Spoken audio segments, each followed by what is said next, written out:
Hello बच्चों, let's take the given question. The question says when electrodes are immersed in water and electricity is passed, then the bubbles formed on the negative terminal is option A oxygen, option B hydrogen, option C carbon dioxide, option D nitrogen. So इस question का जो key concept we need to understand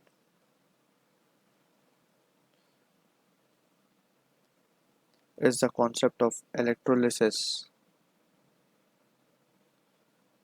of water. So basically electrolysis is the process in which a substance is dissociated into its ionic form basically. तो यहाँ पे electro का मतलब होता है electricity, lysis means break down. So due to with the help of electricity some substance is been break down. So this is what, यहाँ पे हम किसको ब्रेक डाउन कर रहे हैं, वाटर को. सो वाटर का जो मॉलिक्यूलर फॉर्मूला है दैट इज H2O. तो H2O को हम स्प्लिट करेंगे इनटू इट्स आयोनिक फॉर्म. ठीक है, तो यहाँ पे इसका बेसिक सेटअप देख लेते हैं. सो कुछ इस तरीके का सेटअप होता है.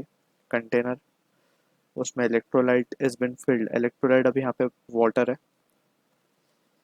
अब ये वाटर में basically we are having two electrodes.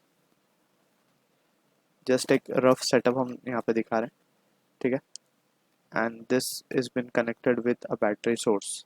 ठीक है, एक end of the battery is having positive terminal जो कि एक इलेक्ट्रोड को कनेक्टेड है जिसे हम कहते हैं एनोड, एंड दूसरा negative terminal is connected to another cathode, another electrode जिसे हम कहते हैं कैथोड. ठीक है, ये है anode and this is cathode. अब यहाँ पे जो वाटर है, अब जब इसमें करंट फ्लो होना स्टार्ट होगा तो ये जो वाटर है basically H2O it will split.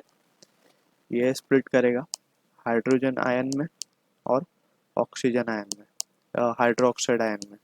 Just अभी हमें रिजल्ट याद रखना है, हाइड्रोजन एंड OH माइनस, इसमें ये स्प्लिट कर जाएगा वाटर. अब यहाँ पे जो H प्लस आयन है, क्योंकि ये पॉजिटिवली चार्ज है तो ये नेगेटिव कैथोड की तरफ अट्रैक्ट होंगे. तो यहाँ पे वी कैन सी ये जो H प्लस है, इसके पास डेफिशिएंट है इलेक्ट्रॉन के.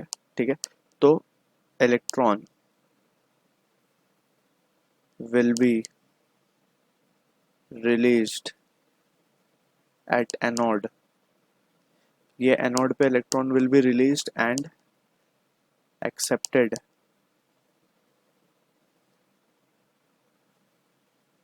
At cathode. अब कैथोड पे कौन होगा, बेसिकली कैथोड पे पॉजिटिव चीज़ें होंगी क्योंकि कैथोड खुद नेगेटिव है. तो इस पे कौन अट्रैक्ट होगा, हाइड्रोजन अट्रैक्ट होगा, तो ये कैथोड की तरफ होगा. ठीक है ना. अब यहाँ पे ये हाइड्रोजन से, एनोड से जो इलेक्ट्रॉन आ रहे हैं वो एक्सेप्ट करेगा and it will form hydrogen gas. ठीक है, तो हाइड्रोजन गैस कहाँ पे रिलीज होगी, कैथोड पे रिलीज होगी. सो क्योंकि जो कि एक नेगेटिव टर्मिनल है, so option B will be the correct answer for this. So I hope you understood the solution. All the best.